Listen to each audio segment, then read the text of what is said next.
Hello students, today we are starting our chapter 11, the human eye and the colorful world. Means first we are studying about the human eye, what are the function of the human eye, what are the structure of the human eyes. So first we start the introduction part of this chapter. Okay,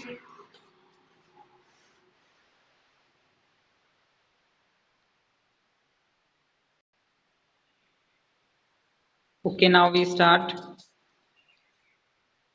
कि you have studied in the previous chapter जो previous chapter था reflection and refraction तो chapter about refraction of light तो उसमें हमने refraction of light के बारे में पढ़ा था बाय लेंसेज कि लेंसेज से कैसे रिफ्रैक्शन होता है ना तो you also study the nature position and relative size of the image found formed in by lens तो हमने उससे स्टडी किया था कि भाई क्या नेचर होती है क्या पोजीशन होती है रिलेटिव साइज जो भी इमेज का जो फॉर्मेशन होता है लेंस से उनकी क्या साइज होती है नेचर होता है पोजीशन होता है इसके बारे में हमने स्टडी किया था अब बात करें कि how can these ideas help us in the study of the human आई तो ये आइडियाज हैं ये कैसे हेल्प करते हैं ह्यूमन आइज की स्टडी करने में तो इसमें हम देखते हैं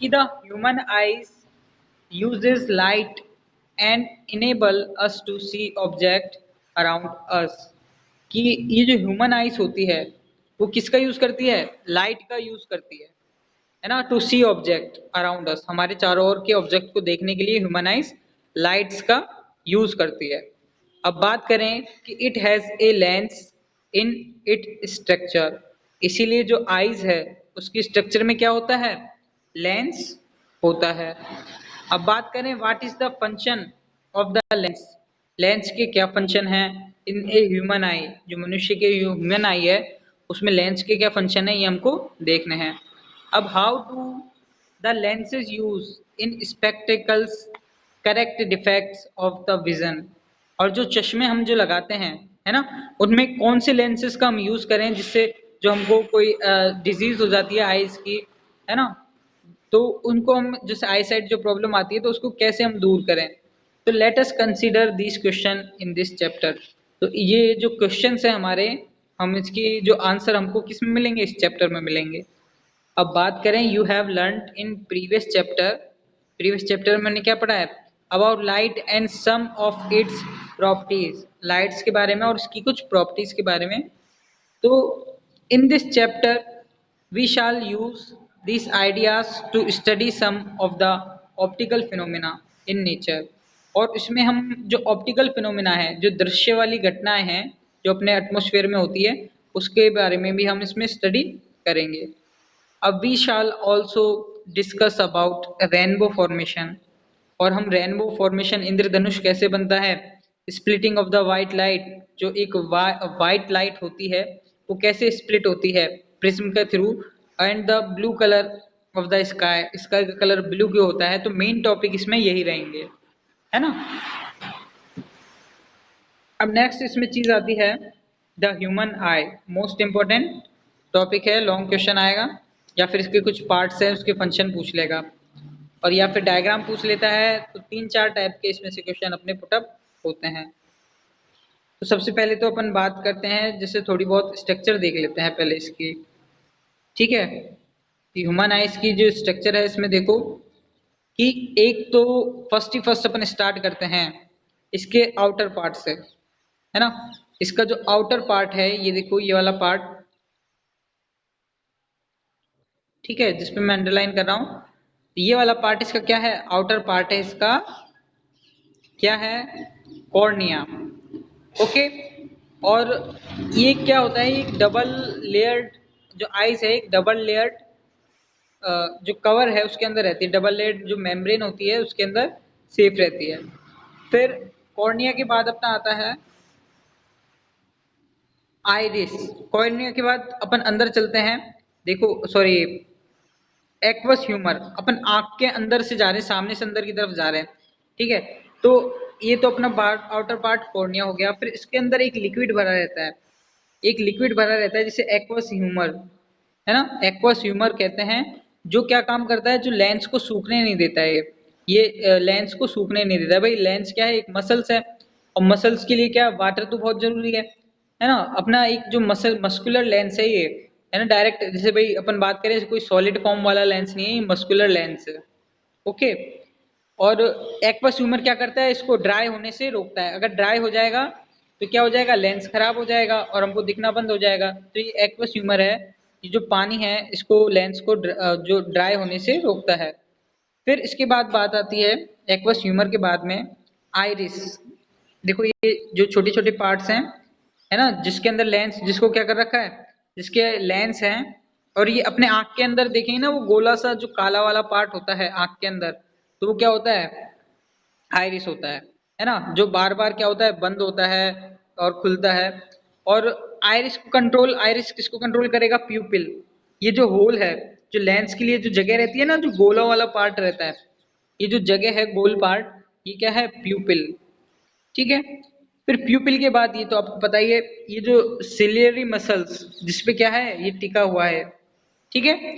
सिलियरी मसल जिसपे लेंस टिका हुआ है, और ये है हमारा एक क्रिस्टलाइन लेंस। एक क्रिस्टल ये क्या है, लेंस है, लेकिन ये सॉलिड लेंस नहीं है, ये एक मस्कुलर लेंस है, मसल से बना हुआ है। ठीक है। अब बात करें रेटिना की, इसके जो पीछे कॉर्निया के नीचे वाला जो लेयर है वो क्या है, रेटिना। अब रेटिना क्या करती है, जैसे इमेज का जो फॉर्मेशन करती है, अपन बात करें पर्दा, है ना, जो इमेज का जो फॉर्मेशन होगा वो इस पे होगा, रेटिना पे।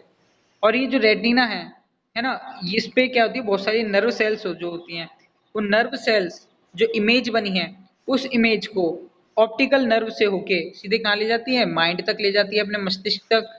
और मस्तिष्क क्या करता है, मस्तिष्क उन जो संदेश हैं वो क्या कर लेता है, पहचान लेता है कि भाई ये इमेज किसकी है, ये क्या है। ये चेहरे पहचान लेता है कि भाई ये इमेज फॉर्मेशन हुआ है इस व्यक्ति का, तो ये व्यक्ति है राजेश, है ये व्यक्ति रमेश है। तो इस तरीके से ये जो फंक्शनिंग इसकी होती है। और फिर बात करें, ये जो पूरा इंटरनल जो पार्ट होता है, लेंस से लेकर और रेटिना के बीच का जो इंटरनल पूरा पार्ट होता है, इसके अंदर एक विट्रस ह्यूमर मीन्स बात करें, एक जो द्रव भरा रहता है, जिसे बात करें कांचाप द्रव, मतलब एक कांच नुमा, है ना, कांच की तरह एकदम क्लियर। क्योंकि भाई अगर इमेज का फॉर्मेशन होगा तो एकदम क्या होना चाहिए, एकदम क्लियर, एकदम पारदर्शी। तो ये विट्रस एक कांचाप द्रव, मतलब कांच की तरह एकदम क्लियर एक द्रव भरा रहता है इसमें, जिसे विट्रस ह्यूमर कहते हैं। ओके। तो आइस समझ में आया स्टूडेंट्स, आइस की स्ट्रक्चर समझ में आई। हाँ, तो आइस की स्ट्रक्चर बहुत सिंपल है, बनानी आनी चाहिए, और उसकी फंक्शन भी बिल्कुल सिंपल है। अब इसमें देखो थ्योरी पे अपन जाते हैं कि the human eyes is one of the most valuable and the sensitive sense organ. Human eyes क्या है, एक बहुत ही मोस्ट वैल्यूएबल, है ना, बहुत ही उपयोगी क्या है, sensitive sense organ. Sensitive sense organ जैसे अपने होती हैं इंद्रियां, है ना, तो एक ये अपनी कौन सी है, दृश्य इंद्रियां, जिसे क्या है, देखने के काम में आते हैं। अब बात करें, it enable us to see wonderful world and colourful around us. ये हमको क्या करती हैं, ये हमको जो रंग बिरंगी दुनिया है जो अपने चारों ओर की, उसको देखने में बहुत सहायता करती है। अब ऑन क्लोजिंग द आईज, जैसे हम क्या कर देंगे, जब हम आंख को बंद करते हैं, तो we can identify object to some extent by their smell, taste, sound and they और by touch। अगर हम जैसे आंख बंद कर लेते हैं तो we can identify object, तो हम जो ऑब्जेक्ट को कैसे आइडेंटिफाई करते, फिर भाई स्मेल से, टेस्ट से, साउंड से, ऐसे आइडेंटिफाई या टच करके आइडेंटिफाई करते। तो इट, हेलो, आगे देखो कि it is however impossible to identify colours while closing the eyes। अगर हम बात करें कि इट इज हाउएवर इम्पॉसिबल, ये क्या है, इम्पॉसिबल हो जाएगा अगर अपन जैसे भाई इन पे डिपेंडेंट, जैसे किसी के साउंड से, टेस्ट से, तो इनसे पहचानना तो बहुत मुश्किल हो जाएगा अगर हमारी आइज क्या हो जाए, बंद हो जाए। तो thus all of this sense organ, जो भी हमारे सेंस ऑर्गन है, तो the human eyes is the most significant. तो उनमें से ह्यूमन आइज है वो मोस्ट क्या रखता है, महत्व रखता है। भाई चलो कान सही नहीं है तो वो क्या करेगा, कोई दिक्कत नहीं है, वो पहचान लेगा, या फिर मूवमेंट से अपन कैसे, जब वो साइन लैंग्वेज जो होती है ना उससे उसको आंख के थ्रू समझा देते हैं। लेकिन अगर आंख ही नहीं रहेगी तो उसको कुछ भी दिखेगा ही नहीं, मतलब पूरी लाइफ, पूरा वर्ल्ड ही अगर अपन देख नहीं पाते हैं तो फिर जो पूरा बात करें तो मेन फोकस इसलिए सबसे ज्यादा इंपॉर्टेंट कौन है अपने लिए, ह्यूमन आइज। अब बात करें, it enable us to see the beautiful colourful world around us. और यही वो चीज है, आंखें हैं जिसके द्वारा ही हम मनुष्य है जो अपना जो कलरफुल वर्ल्ड है, अपना वर्ल्ड है, दुनिया है, उसको देख पाता है। अब इसके बाद आता है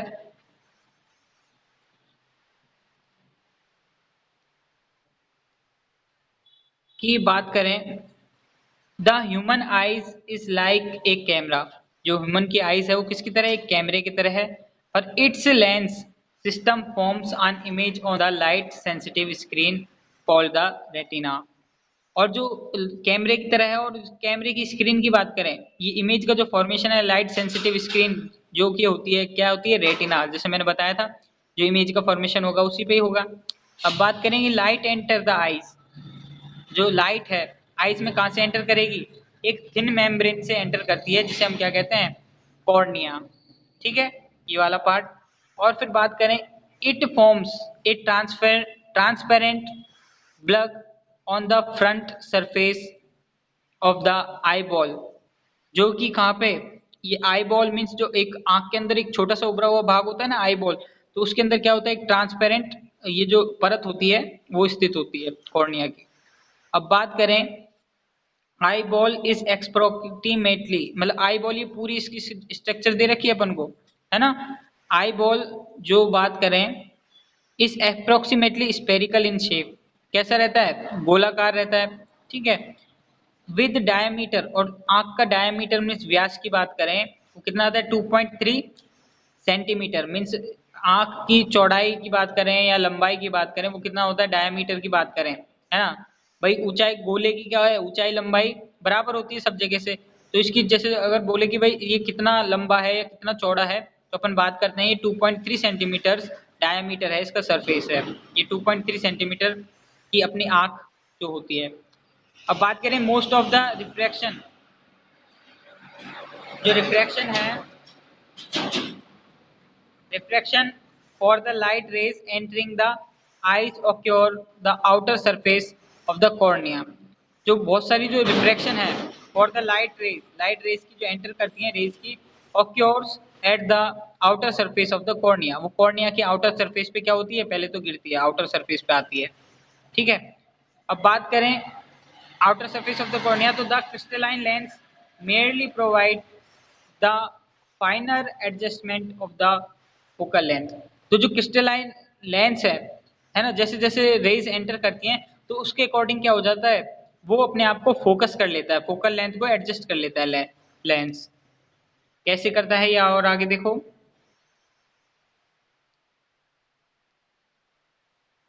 कि the crystalline lens merely provides the finer adjustment of the focal length to the focus of the object at different distance on the retina। जैसे जैसे जितनी दूर ऑब्जेक्ट होता है तो उसी के अकॉर्डिंग अपना आईज है उसको फोकल लेंथ को सेट कर लेती है। अब बात करते हैं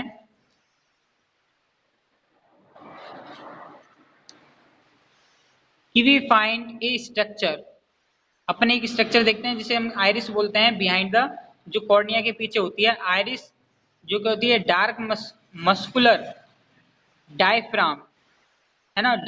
डार्क मस्कुलर क्या होती है, एक डायफ्राम जो कि एक झिल्ली होती है मतलब। तो द कंट्रोल, दैट कंट्रोल जो कि क्या कंट्रोल करती है, द साइज ऑफ द प्यूपिल, जो गोला है ना आगे का, आंख के आगे का जो गोला है इसको कंट्रोल करती है ये।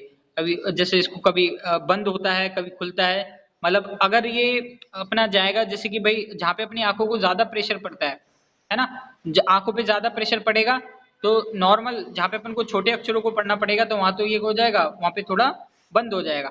और जहाँ पे जैसे खुले में हम जाते हैं, खुले एरिया में अपन को देखना पड़ता है तो प्यूपल का साइज इंक्रीज हो जाता है। अब देखो, pupil regulates and control the amount of light.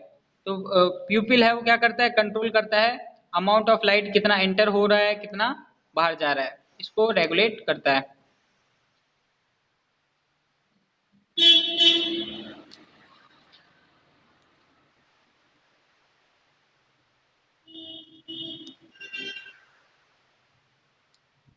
यहाँ देखो एंटरिंग द आई। अब बात करते हैं the eye lens form inverted real image of their object on retina. ये चीज याद रखनी है कि भाई आई लेंस है वो कैसा, वो इन्वर्टेड उल्टा और रियल इमेज का क्या करता है, ऑब्जेक्ट का फॉर्मेशन करता है। अब the retina is delicate membrane, जो रेटिना है एक डेलिकेट मेम्ब्रेन है जो क्या करती है, having enormous number of the light sensitive sales, जिसमें बहुत सारी क्या होती हैं, नर्व सेल्स होती हैं, जो लाइट सेंसिटिव सेल्स, जो नर्व सेल्स जो होती हैं वो उसमें मौजूद रहती हैं। और जो लाइट सेंसिटिव सेल्स है gate activated upon illumination and generate electrical signal. मतलब जो नर्वस सिस्टम में जैसे बात करें, जो सिग्नल जो जाते हैं, जो कि हम कंट्रोल एंड कोऑर्डिनेशन में पढ़ेंगे, तो एक जो सिग्नल जो जाते हैं जैसे जो इमेज के है ना, जो सेंसिटिव ऑर्गन से मतलब या तो इस इलेक्ट्रिकल टाइप में ही वो सिग्नल जाते हैं एकदम तुरंत करंट के थ्रू। भाई जैसे अपन बात करें इलेक्ट्रिसिटी कैसे जाती है, तुरंत, अगर एक बटन दबाए तो पूरी सब जगह फैल जाती है। तो वैसे ही अपन किसी भी ऑब्जेक्ट को देखते हैं तो वो तुरंत अपने क्या जलती है, उसके नर्व सेल्स उसको एब्जॉर्व करके वो सेंस है तुरंत हमारे माइंड में एक इलेक्ट्रिकल सिग्नल के थ्रू चले जाते हैं। तो these signal are send to the brain, जो कि ब्रेन में जाते हैं द ऑप्टिक नर्व्स के द्वारा। अब बात करें कि द ब्रेन इंटरप्रेट्स, जो ब्रेन क्या करता है उसको इंटरप्रेट्स करता है, उसको समझता है उन सिग्नल को, and finally process the information so that previous object as are they are, और फिर वो बता देता है उन ऑब्जेक्ट, उस सिग्नल्स को देख के कि भाई ऑब्जेक्ट क्या है क्या नहीं है। ओके, तो आज अपन को इतना ही पढ़ना था। आज का अपना टॉपिक इतना ही था। नेक्स्ट हम पढ़ेंगे हमारी नेक्स्ट क्लास में।